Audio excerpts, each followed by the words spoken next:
Good evening, and welcome to our committee tonight. We're going to be talking about whether or not you can have a free press without the press. A little bit shocking, I know. Tonight is presented by the Committee on Lectures, the First Amendment Day Committee. We'd like to thank also the GSB, the Greenlee School, the Society for Professional Journalists, the Iowa State Daily, and Lee Enterprises. We have a number of distinguished panelists tonight who I'm really pleased to tell you about. Steve Buttrey, right here at the end. He's the current information content conductor at the Cedar Rapids Gazette. It's interesting, I know. Steve grew up in Shenandoah, Iowa, and has worked at the Omaha World Herald, the Des Moines Register, the Minot Daily News? Minot Daily News. With why not? And I can tell you, but that's a whole other story. The Kansas City Star and Times, and the Evening Sentinel in Shenandoah. Mr. Buttrey has also embraced technology as a medium for change in the media. And if you want to know a lot more about some of the things that he's talked about, you should check out his blog, because it's pretty interesting. And if you want to learn about how to use Twitter, how journalists can use computers to report accurately, check him out. We also have Kim Fusen right here. He's a former features reporter for the Des Moines Register. He has won numerous national awards as a features reporter. He's won a couple of Scripps Howard's contests, and I think 11 or 12 best of Gannett citations. He can tell you. He joined the Register in 1981 and then left there for the Baltimore Sun, where he wrote one of the best series I've ever read called A Stage in Their Lives, and I highly suggest everybody go check that out. He grew up in Granger, Iowa, and he's been working in newspapers since his sophomore year in high school. Is that about right? Okay. And then, hi. This is Kelly Eagle, and where do you go? I'm sorry. Kelly used to work at Meredith in the country. Thanks, Dr. B. Okay. Kelly Eagle is also an Iowa native, because apparently they grow us here. She graduated from ISU in 2005 and had a minor in apparel merchandising. She was the part of the first apprentice group at the Greenlee School and apprenticed at Better Homes and Garden. And she moved to Atlanta, Georgia when she graduated, where she was the assistant editor at the Atlanta Home and Lifestyle magazine. And now she's back in Iowa and working as a freelance writer for a number of local publications, and she lives in West Des Moines. And then there at the end is Angie Hunt. She's a KCCI reporter. A lot of you might know because she pretty much reports exclusively on Ames. She grew up in Lake City, Iowa, and started her career in Cedar Rapids before moving to KCCI about 5 years ago. And finally, our moderator tonight is Dr. Michael Bougea, whom most of you know as the director of the Greenlee School. Some of you may know him as a poet. Some of you may know him as a writer. And I know him as a reporter. He worked for United Press International for a number of years. And I also know him as the man whose door is always open at the end of the hall at the Greenlee School. If you have any questions about journalism, if you have any questions about news stories you should be doing, you talk to Dr. Bougea. He still writes for a number of publications and spends a huge amount of his time holding journalists and journalism up to the standards that he holds himself up to, and let me tell you, those are pretty high. And a few more things before we get started.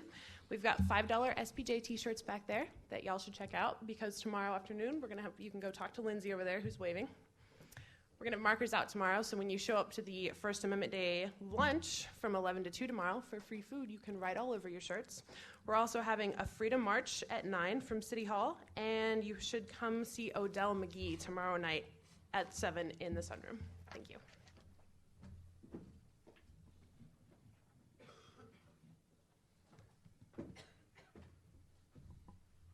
Thank you, Rasha.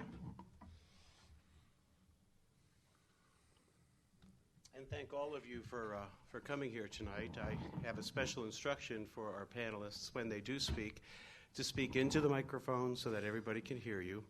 We've had problems with that in the past. Well, thanks for coming to tonight's panel discussion. The title, Can There Be Freedom of the Press Without a Press, is not about journalism or journalism education.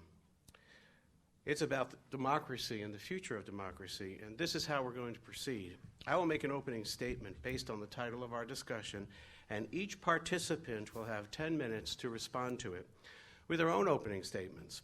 Then the panel will respond to each other for an additional 15 minutes, and then finally we'll ask each panelist to make a summary conclusion, and then we'll have you ask some questions on the premise, can there be freedom of the press without a press? We have a telling array of evidence in the selection of our speakers. We had invited Nigel Duara of the Associated Press to be here tonight, but I advised him not to after his wire service expressed concern that he may exercise free speech and voice opinion. For instance, he might have mentioned that some newspapers here in Iowa, Cedar Rapids being one of them, are contemplating eliminating the AP because they no longer could afford it or they disagree with the terms of service. Nigel's absence testifies to the title of this panel discussion, Can There Be Freedom of the Press Without a Press? Perhaps the AP should host its own discussion. I would title it, Can There Be an Associated Press as Long as There is Google? In 2004, I urged the AP to sue Google because it was distributing its content for free, an aspect of the internet that has destroyed journalism as we knew it. Keep the word free in mind and see how, if at all, the internet has changed the meaning of that word.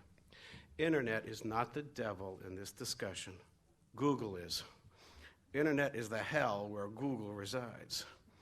Rather than sue the devil, as I have been advocating for years, the Associated Press has other plans for the dominant search engine, according to Businessweek, and I'll read you a paragraph from that report. The AP plans to build an online destination where it hopes web users can easily find and read its news stories and those of other content creators. When it comes to compiling online news, the AP wants to out-Google Google. The web search giant has, quote, a wacky algorithm, end quote, for collecting news stories. AP Chief Executive Tom Curley says in an interview, quote, it does not lead people to authoritative sources. Google does not lead people to authoritative sources? Here's a flash for the AP. Your brainstorm happened 5 years too late. Google so dominates distribution, we used to call that circulation, the lifeblood of the news, literally, that fewer readers are subscribing to print articles, believing they can Google, yes, Mephistopheles, I'm using your trademark as a verb, national and international news. Two of our panelists present tonight are still employed because their audiences are local. Angie Hunt, a KCCI reporter and Greenlee school teacher, and Steve Butry, editor of the Cedar Rapids Gazette. True, KCCI and the Gazette have an internet presence, but their on-air and print reports mitigate against the web's tendency to distract in a multitasking environment, to disrespect others in the cloak of anonymity, and to disorient in the obliteration of time and, more important, place. There is no there, and that is the source of our woe. That phrase is not mine. The avant-garde writer Gertrude Stein coined it 80 years ago about her urban childhood. The entire quote is worth noting. Quote, the trouble with Oakland is that when you get there, there isn't any there. That appears in her book, Everybody's Autobiography. The internet is writing everybody's autobiography. The trouble is when you get there, there isn't any there. Where do you want to go today? Many remember that this was the motto of Microsoft, which is not the devil. Microsoft merely provides the window through which we glimpse the devil while exploring hell. In a 1997 post, CNET News analyzed a Microsoft commercial. I'm going to read for that report. In advertising, there's a long tradition of making products seem more elegant than they really are by playing classical music in the background. Now, Microsoft's image makers are following suit with a TV spot for Internet Explorer accompanied by the sweet sounds of Confutatus Maledictus from Mozart's Requiem. As the TV screen flashes Mozart's Where Do You Want to Go Today slogan, Wolfgang's lyrics sound off Confutatus Maledictus Flammis Acrobus Addictus. That phrase in Latin means the damned and accursed are convicted to the flames of hell. Where would you like to go today? How about Des Moines? Ken Fusen, one of the finest writers in the country, was bought out last year by the Register. Kelly Eagle, one of the best magazine journalists we at Greenlee ever trained, was let go this year by Meredith Corporation. Fusen was doomed by Gannett's Dance with the Devil, Eagle was let go because print is dead. That phrase became popular in 1984. Some remember that as the year of a dystopia by George Orwell. Others as the year Apple released its Macintosh computer. Neither had anything to do with print is dead. That's a line from the movie Ghostbusters. In the film, Secretary Janine Melnitz is flirting with computer nerd Egon Spengler. Melnitz, you're very handy, I can tell. I bet you like to read a lot. Spengler, print is dead. Melnitz, oh, that's very fascinating to me. I read a lot myself. Some people think I'm too intellectual, but I think it's a fabulous way to spend your spare time. I also play racquetball. Do you have any hobbies? I collect spores, molds, and fungus. Print is dead. Its obituary was prophesied in another 1980s movie, Broadcast News, about the demise of standards in television. Here's a quote from that screenplay. What do you think the devil is going to look like if he's around? Nobody is going to be taken in if he has a long, red, pointy tail. No, I'm semi-serious here. He will look attractive, and he will be nice and helpful, and he will get a job where he influences a great God-fearing nation, and he will never do an evil thing. Google's slogan, by the way, is do no evil. He will just bit by little bit lower standards where they are important. Just coax along flash over substance, just a tiny bit. And he will talk about all of us really being salesmen. That was the feeling in 2007 at the annual convention of the Association for Education in Journalism and Mass Communication. There was a lot of selling happening then, particularly by Gannett. Senior Vice President for News, Phil Curry, was touting the launch of the Gannett Information Center that was replacing the traditional newsroom. As I have told many of my downsized friends at the Register, a few who work for us, Internet doesn't define information the way newspapers do. I tried to explain that to Kerry, but he had places to go. In 2003, before Gannett fathomed the concept, I wrote about what information centers would do to journalism. This citation appears in Interpersonal Divide, The Search for Community in a Technological Age, which was marketed at the height of convergence by my publisher, Oxford University Press, marketed as a subversive book. Quote, imagine traveling to a community and stopping at the Visitors Information Center, asking about sites of interest. Instead of reliable data, you get gossip and conjecture. When you complain, you are told that information is not necessarily grounded in fact. Quote, that doesn't make sense, you say. In virtual domains, it does. According to historian Theodore Roszak, quote, in the past, the word information was always denoted a sensible statement that conveyed a recognizable verbal meaning, usually what we would call a fact. In the high-tech media age, information has lost its common sense definition. Roszak notes that it has come to mean electronic messages that can be counted, cataloged, encoded, and decoded. The depreciation of information not only impacts education as internet use expands, especially in schools, but also the reliability of journalism, with the audience typically unable to decipher fact from factoid and factoid from fiction. Worse, some do not recognize those distinctions. Many more do not care. End citation. When I wrote that, Gannett's stock price was $82 a share, with revenue increasing 23% over the previous year. In 2007, when Gannett promoted information centers at AEJMC, its stock price had fallen to $60 a share. Last week, Gannett was selling for $3.75 a share, up from a low of $1.85 a share. In 2007, few in AEJMC were paying attention to my warnings. This year, I was asked to expound on them, to launch a new association website aptly named Hot Topics, and oraculate on the future of journalism. Because I know the nature of internet, I also know how to use it to generate revenue. That requires us to think like Google's co-creator, Sergey Brin, then like Phil Curry's, Gannett's Phil Curry, and he's recently retired. In my post, I explained that there are few, if any, successful business models for mass communication on the web. It's the nature of the platform. Internet does not charge for information that sells once. It gives that away for free. Internet vends information about information that sells more than once in a data bank. This is a devastating coincidence for print journalism more than other platforms. Newspapers believe that information has value. By the time that information is printed, processed, distributed, and read, it passes for old news on the internet. To counter that, consultants told publishers to invest heavily in online journalism and make the news interactive, palatable, and pretty. Those consultants forgot one fact. It really doesn't matter how inviting or engaging your web portal is if those who visit there don't want to pay for anything. We are coming to terms with that fact. It is in our interest to do so. Each newsroom is a storehouse of information about information, databanks full of records, appropriately called the morgue, court records, cop reports, murders, drunk drivers, sports statistics, births, deaths, political disclosures, foreclosures, housing starts, last wills, and testimonies of all sorts. We are learning to vend that data, selling it more than once, like addresses of drunk drivers to defense attorneys, updating that monthly for a small fee. When we master that marketing skill, the nature of news gathering, not the technology, will change. We will have created a successful business model.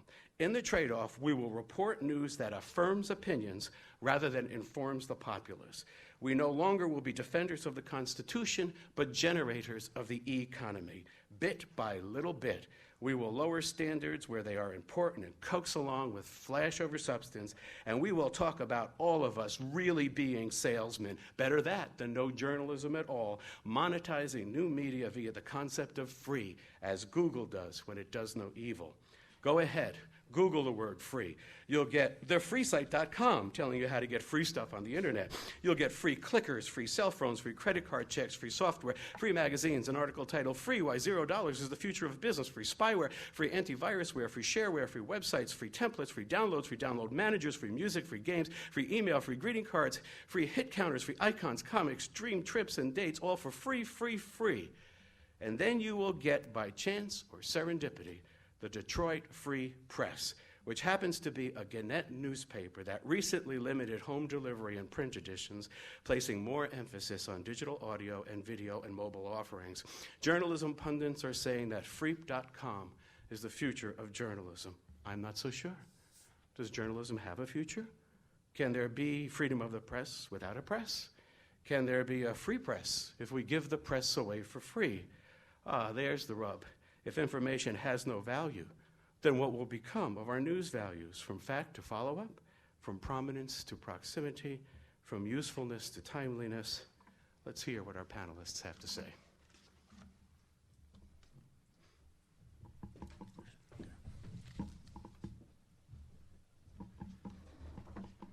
Thank you, Dr. Bugeja, and thank you for all those folks who were responsible for organizing this day. I'm very pleased to be a part of it. I'd like to start with a couple of requests. If you have a cell phone, please get it out and hold it up. Show me your cell phone, okay? And now what I'd like you to do, if you have used that phone today to send or receive written communication or images, whether by text message, email, or web, please open up or activate your phone so that the screen lights up.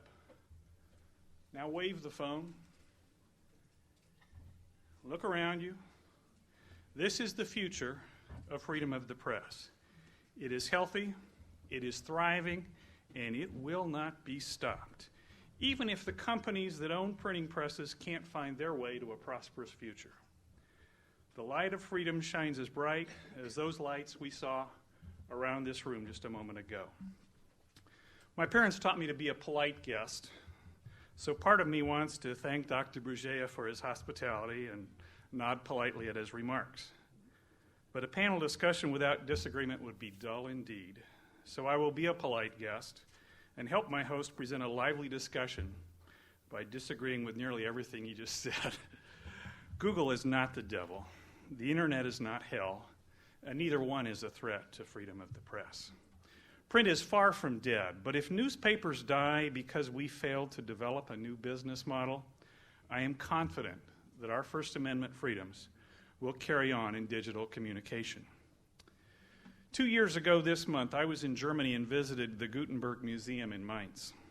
If you love newspapers and love freedom of the press, and if you ever visit Germany, you need to visit this museum and see the birthplace of the press and the history of printing. It was an emotional experience to see these artifacts from the early days of printing. I especially remember my feeling of reverence in a nearly dark room where 3 original Gutenberg Bibles were displayed under protective glass. More than 3 centuries after Gutenberg printed those Bibles, this nation's founders decided to guarantee freedom of the press in the First Amendment to our Constitution. They didn't guarantee healthy profit margins or obscene profit margins to newspapers, just the right to publish. This freedom was promised in an era when newspapers served small niche audiences, such as a political party or an ethnic community, with a mix of news and strong opinion. Many newspapers were one-person shops that scraped out a meager living for that person. If that sounds a lot like today's bloggers and niche sites, then maybe you can see why I feel like the First Amendment remains strong. I do love newspapers. I broke into this business late in the First Amendment's second century, when I started delivering the Columbus Citizen-Journal in 1967 in Ohio. That newspaper stopped publishing in 1985. My first journalism job was for the Evening Sentinel in Shenandoah, Iowa in 1971. The Sentinel stopped publishing in the 1990s. Ken Fusen and I were present for the death of the Des Moines Tribune in 1982. I don't go through this list when I'm doing job interviews, by the way. I was an editor for the Kansas City Times when it published its final edition in 1990. Every one of those papers died before Google was born and before the World Wide Web was more than a novelty. Newspaper circulation peaked in 1993, the year Larry Page and Sergey Brin turned 20, and 5 years before they founded Google. So let's not blame digital competition for upheaval in the newspaper business. We were killing each other off and failing to innovate long before competitors started figuring out the secrets of success in the digital marketplace. As a paper carrier, reporter, editor, and writing coach, I have worked for 8 different newspapers. Can't keep a job, I guess. Not a single one of those 8 papers really charged for content. The price you pay for a newspaper, whether it's delivered to your home or whether you buy a single copy in a grocery store, barely covers the costs of production and distribution, if that. We always made our money by assembling a large audience and helping businesses connect with that audience. I remember well the early days of the web. Newspaper executives, by and large, regarded it with disdain. They neither recognized nor sought to develop this new medium's potential for helping us revolutionize our core jobs of informing our communities and connecting businesses with consumers. Too many newspaper executives ignored these new opportunities for too long. The more progressive ones tried to cram their existing products into this new space rather than exploring the possibilities of this opportunity. Our advertising fit as awkwardly into the new medium as our content did. We left it to Brin and Page and Pierre Omidyar and Jeff Bezos and Craig Newmark and Josh Marshall and Arianna Huffington and a lot of other people to figure out how commerce and journalism would work in the digital marketplace. When newspaper executives should have been working, risking, and thinking differently to develop new ways of telling stories and new ways of sharing information and new ways of serving business customers, their primary concern about the internet was that staff members might spend some valuable work time looking at pornography. Don't get me wrong. I mourn the passing of each newspaper that dies. A final edition of the Rocky Mountain News hangs in my office today, and I plan to fight like hell to ensure that the Gazette continues publishing for years to come. But I don't fear that Google or the internet threaten our First Amendment freedoms. The greatest threat to freedom of the press are Americans who don't understand the First Amendment or politicians who do. When I hear people talk about how the internet or newspaper failures threaten freedom of the press, I think about the New York Times and I think about Talking Points memo. In 2002, the New York Times had a net income of $300 million after taxes. That year, it also published lots of page-one stories that were outright lies that helped push this nation along the path to a war that has cost us thousands of lives and trillions of dollars. I should add that the Associated Press and Washington Post published similar lies. Only the Washington Bureau of Knight Ridder, which no longer exists, performed the watchdog role for which we cherish our press freedom. And that was right after the dot-com bust, when newspaper publishers were heaving sighs of relief, thinking that this internet thing might actually be a fad, not worrying that it was a threat to the First Amendment. When the internet proved more durable, newspaper companies still stumbled and bumbled in their efforts to innovate, while others took the lead in finding our digital future. Do you remember the scandal that brought down Attorney General Alberto Gonzales? That was the result of a classic piece of investigative reporting in the strongest traditions of the First Amendment. It could have been the work of the New York Times, redoubling its watchdog efforts to atone for its shameful reporting on pre-war intelligence. That could have been the work of the Associated Press, which has a nationwide news-gathering network with reporters in each of the states where U.S. attorneys were being fired. But finding the pattern for those firings was actually the work of Talking Points Memo, an independent blog.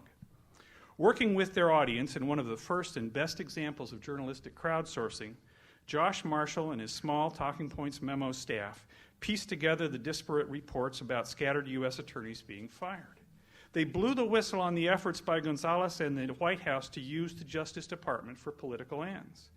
Those digital journalists launched the scandal that eventually attracted the attention of the supposed giants of the free press. There was, Dr. Bergea, enough there to force the Attorney General of the United States to resign. Talking Points Memo's reporting on this story had substantially more there than all the New York Times reporting on weapons of mass destruction. I am pleased that many newspaper companies are now, better late than never, understanding the needs of innovation and the opportunities of the digital age. In fact, it was the Detroit Free Press that toppled Mayor Kwame Kilpatrick through some more outstanding watchdog reporting of the digital age, including obtaining copies of the mayor's text messages. The truth is that Google, bloggers, and other internet news sources, whether they aggregate or originate, are exercising freedom of the press, even if they own servers rather than a printing press. And the Associated Press and newspapers will not protect the First Amendment or their business by using the courts, an arm of the government. How does that feel about freedom of the press? To attack the fair use doctrine, a principle based in press freedom. We won't protect the First Amendment by finding a way to charge Google or direct customers for internet content. Those are strictly business matters. Remember that darkened room I told you about in the Gutenberg Museum, where I saw 3 original Gutenberg Bibles? Off to the left, in another case, were even older Bibles, handmade by monks in the centuries before Gutenberg developed movable type. They were beautiful works of art, passed from generation to generation as family treasures. I think newspapers today are living in a similar time to those monks in the time of Gutenberg. If their product was that beautiful handcrafted book, then its days were numbered. But if their product was a message that they believed in their souls was the Word of God, that new technology was going to take that message to countless millions who never would have had a chance to own one of those heirloom Bibles. We face the similar situation. If freedom of the press rests in the machine or in its product, ink on paper, delivered to your home daily full of yesterday's news, then maybe we are in a dire situation. But freedom of the press is not a reference to a machine or a product. Freedom of the press is freedom of watchdog reporting, of storytelling, of opinion. It's freedom to bring insight and meaning and truth to our communities. Just as Gutenberg's new machine gave new life to the scriptures, I believe Google and those machines you waved a few minutes ago will give new life to freedom of the press.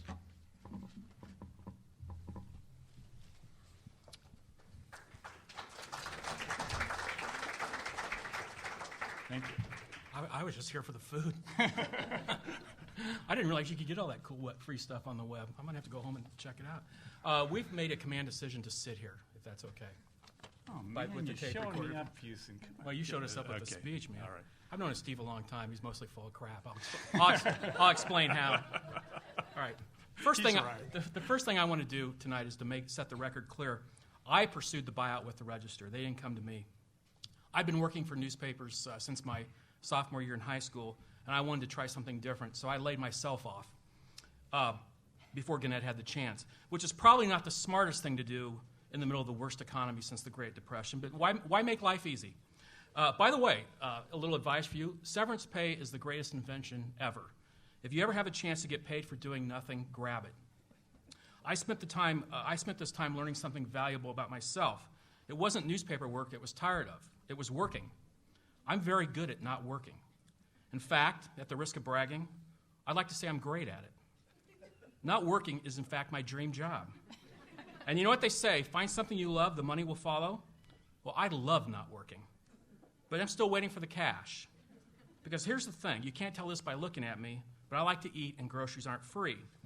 Which brings us to the point here tonight, why you should give me your money. No, wait. Can there be freedom of the press without the press? My first instinct is to say, of course there can. We're freer now than any time in human history, at least in our ability to find information and disseminate it. We're all editors now. And if I have a story that I think needs to be shared, all I have to do is post it on my personal website, and it's instantly available to anyone with internet access. Goodbye, gatekeepers.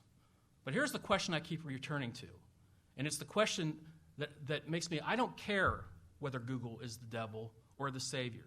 Here's the question I want to know. In this brave new world, who's going to pay Clark Kaufman? I don't know if you recognize that name, because I just spit it out. It's Clark Kaufman. Clark's a reporter for the Des Moines Register, and he's one of the best investigative journalists in the country. He was a Pulitzer finalist a few years ago for uncovering that Cass County deputies were cutting deals on traffic tickets. And he's recently disclosed a situation in which mentally retarded men from Texas were shipped to Atalista, Iowa to work at a turkey processing plant and live in a bunkhouse. Clark performs the vital watchdog role that newspapers have long considered their role. So who's going to pay him in the future? Investigative reporting is expensive and time-consuming. Those kinds of stories don't often attract internet traffic that might be gained by, say, cute pictures of your dog, prom videos, or the daily shots of young women getting drunk at the local bars, all of which the Register features prominently on its website right next to Clark's stories. But give the Register and Gannett credit for this. So far, at least, they're still willing to pay Clark for his work. Other newspaper reporters haven't been so lucky. They've been laid off by the thousands because the economic model to support journalists and journalism no longer works. I realize the sentiment exists out there that newspapers are getting exactly what's coming to them. They've been slow to react to the internet, as Steve says. They're too biased, too this, too that. The ink rubs off on my hands. The hell with them, let them die. Okay, fine. I no longer subscribe to the Register myself. I read their stories online because they're free, and I'd rather spend the money on other things, like food. If newspapers go under, they go under, but the question remains, who's going to pay Clark Kaufman?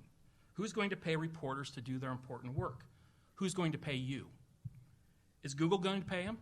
No. As the doctor said, Google wants other people to pay. Is Drudge going to pay them? No, he just posts the work that others have paid for. Is the Huffington Post going to pay? Doubtful, although that's one news aggregator that actually has hired a few reporters. What the aggregators say they offer in return is traffic, and they're right. But the revenue from internet traffic does not begin to pay newspapers what it requires to maintain a news staff. Both Eric Schmidt, the CEO of Google, and Arianna Huffington have recently said or written that newspaper people need to quit whining and focus on producing a product that consumers want. Now we get to the heart of the matter, because there isn't anybody out there clamoring for stories about the Atalista bunkhouse, is there? There isn't a great demand for city council budget stories, or making sure that somebody is attending a legislative committee meeting, or checking to see if Board of Education members are actually using their tax money the way they promised. You all remember the last time the media gave consumers what they wanted on a large scale, don't you? Steve just mentioned it. It occurred during the build-up to the Iraq War, when very few news organizations wanted to stand up to the administration for fear of looking unpatriotic. That's what occurs when all you do is give consumers what they want, that and cute dog pictures. Let's understand something. I agree with the doctor about this. Information is not news. I thought Gannett was wrong to start calling newsrooms information centers because information covers everything, from advertisements to press releases to cute dog pictures. It's information if I print the school lunch menu. It's news if I tell you that the food is tainted and your child is at risk. To say there's no qualitative difference between the two is to suggest there's no difference between a photo of young co-eds getting drunk in a bar and Clark Kaufman's investigative pieces. In some academic circles, there's this utopian vision that an army of citizen journalists will step into the void and fulfill traditional reporting rules. I have my own idea. citizen journalism professors. We'll just pull people in off the street and have them teach journalism. If there's no skill set required of reporters, if just anyone can do it, then the same should hold true for the people who teach them. I don't think I'm going to get very far with that one, especially not here. But look, I don't think being a reporter is brain surgery. And the idea of citizen journalists sounds good in theory. Steve just gave you a great example from the Talking Points memo, and there's others. Citizen journalism, the bloggers essentially brought down 60 Minutes and Dan Rather, if you remember. But those examples are incredibly rare. There aren't an army of citizen journalisms looking to cover the news in Iowa and going to the State House and the police blotter. There's a lot more situations of these citizen journalists who do stories in which they have a personal stake in. They're advocates for something. There's a lot more of those circumstances than there are the others. This idea of citizen journalism, to me, is yet another approach to thinking that you can get good reporting without paying for it. It's a mirage. I'm fully aware of the problems of the big media companies, from the New York Times to CBS to the Des Moines Register. But when I see one of their news broadcasts or stories, I know that there has been an attempt, however feeble, to tell me something that they believe to be accurate and even-handed. I know the reporters have tried to get it right, even when they failed to do so. What Steve didn't mention to you, as bad as that coverage leading up to the Iraq War was, it was terrible. But what I do give the New York Times credit is they have apologized and corrected it. It was too late to make a difference then, but they realized they did something wrong. You never see a blogger telling you they did something wrong, or very, very seldom. Anyway, I fear what's going to replace these larger institutions, because I don't think it's good for democracy, for freedom, if all information and news is regarded equally, which is to say, not worthy of trust. There's a difference between healthy skepticism and cynicism, and a difference between cynicism and outright disbelief. If we can't agree on what the facts are, how can we ever agree on anything? How can society make a decision? My hope is, and I think Steve's too, my hope is that consumers will treat the news as they would anything of value and begin to recognize that they're going to have to pay for quality reporting. If not, we're going to see more and more layoffs and fewer Clark Kaufmans out there, and that's not good for democracy.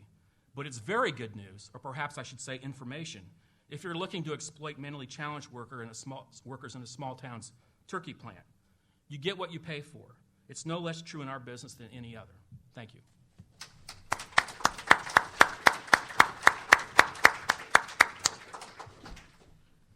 I have to say that I came at this from a completely different angle as a recent graduate. I haven't even been out of school for 5 years, and since then the marketplace has changed. The marketplace changed when I was in school, and it's been changing ever since I've been out.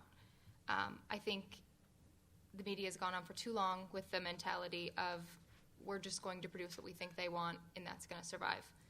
Instead of thinking, what do consumers want? What do they want? They need the news.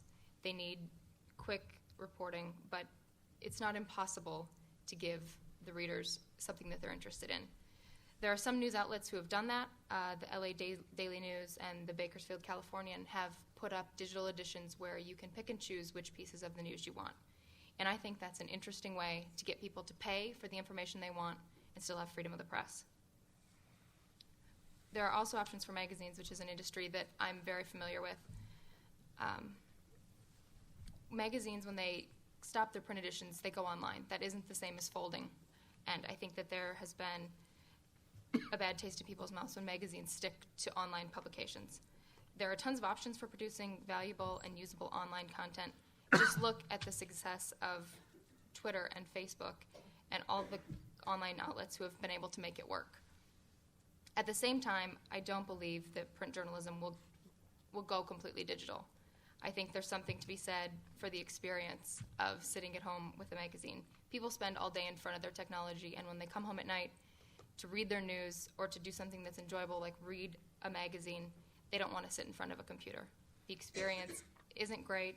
It's not tactile. It's not as relaxing. I think that people enjoy that experience.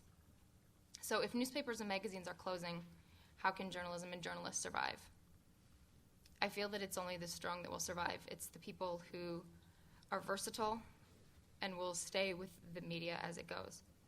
We always need journalists who can tell a story and find the facts and tell others about them. Existing journalists and new grads need to understand how to adapt the skills they learn in school to the real world and to the current marketplace. They need to be innovative. They need to know the latest technologies, be able to blog, write for the web, write for print, assemble slideshows, style shoots, write hard news, and track down leads. So if you sit in a classroom every day and just learn how to do one thing, it's going to be a rude awakening when you go into the real world. Newspapers may be filing bankruptcy and magazines may be folding, but that doesn't mean that the news is dying. There's always a story to tell, and somebody will always tell it, no matter what form it comes in.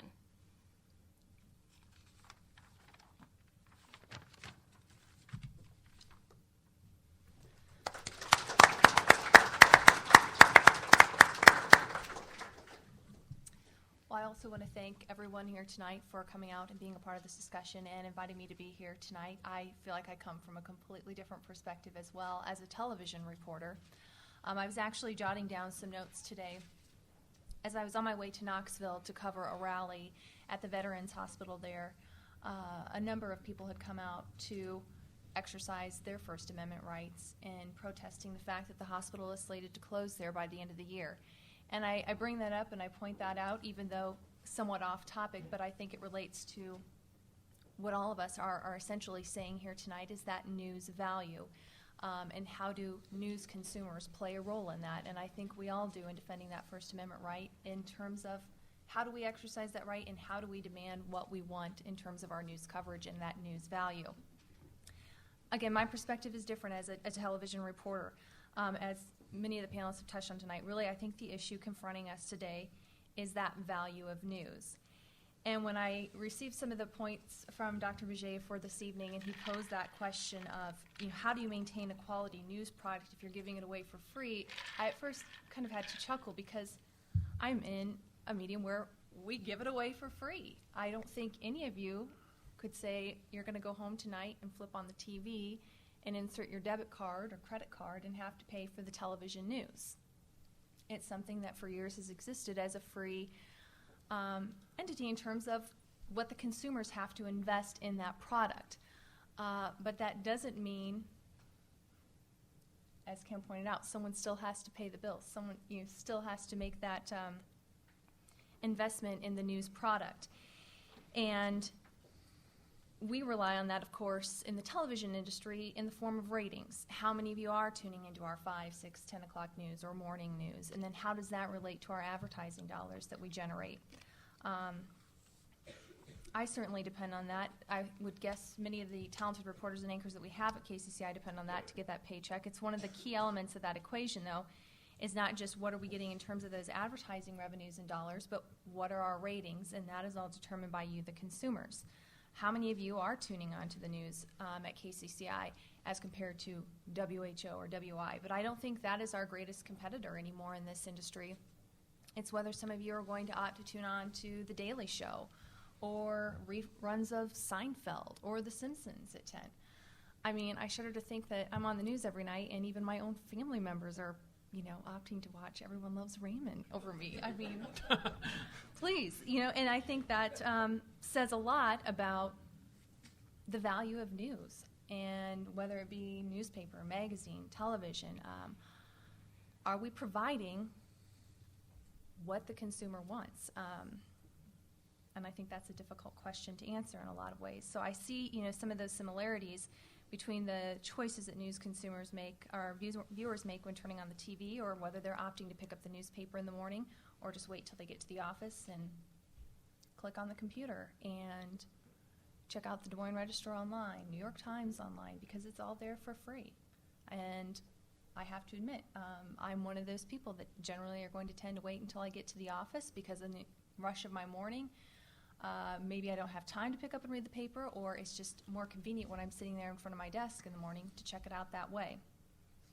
As far as our perspective, from what I can share with you at KCCI, I'm sure it's the same for all the television stations in this market. We have really put a strong focus on our news product in terms of what we provide online and on TV. There's a lot more pressure on us as reporters to be preparing and turning stories essentially in the field, sending it back to the newsroom instantaneously so that can be put up on our website so people at home or at the office can check that out and then later check it out on the news, we hope, at 5, 6, or 10.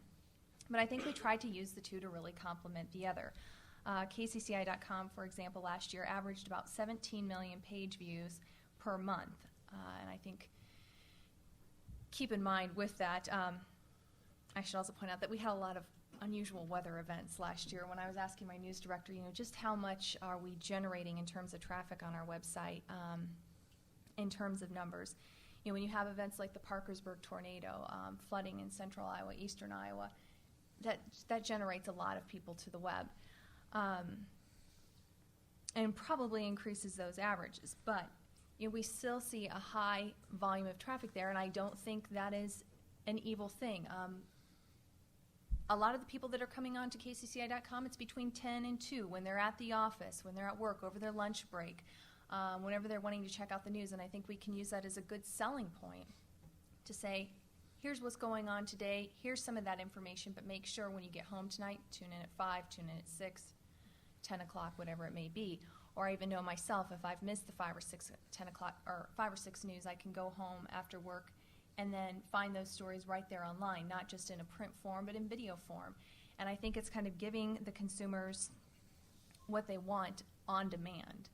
I don't think they want to necessarily wait for the morning newspaper or wait until 10 o'clock sometimes to pick up the news if it's right there at their fingertips. I guess just a couple of other points I would make. I mean, for us in TV, we're not seeing the impact necessarily as greatly from the internet. I still think we have a strong number of people who see a value in turning on the news every night. There was a survey, I believe, back in December by the Pew Research Center that showed more consumers said, yes, we are turning to the internet. I think it was maybe 40% more for international, national news stories as compared to the newspaper. But what was surprising to me in a sense, but also pleasing in a sense to see, was that 70% of people said overall we still go to television as our primary news source.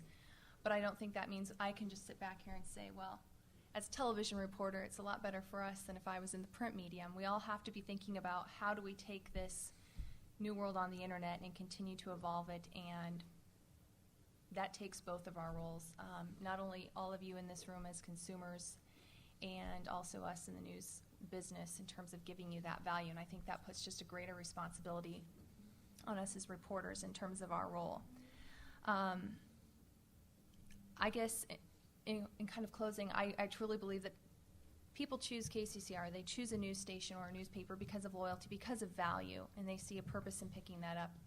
And whether they're having to pay for it or they're getting it for free, that is the great debate. How do you balance that? But there was an interesting article that I read in the Des Moines Register, I will admit, online version today about a restaurant, I believe in Urbandale, where the owner of this restaurant, struggling to make it in these economic times. I think she opened a restaurant last November and at this point has lost upwards of $20,000. And so what she's opted to do is say to the consumer, please come and visit my restaurant, enjoy your meal, enjoy your stay, and at the end of the evening when I hand you your bill, you can write in the dollar value that you feel you need to pay for this.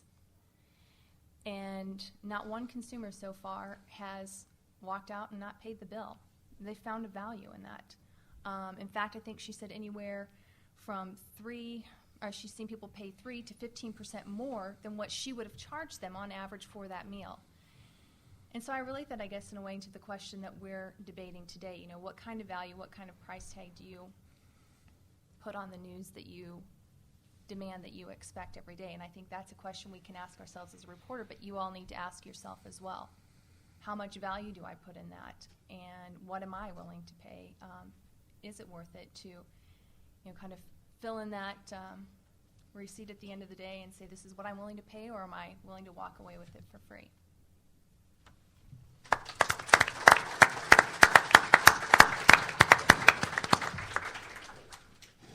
Well, I know we're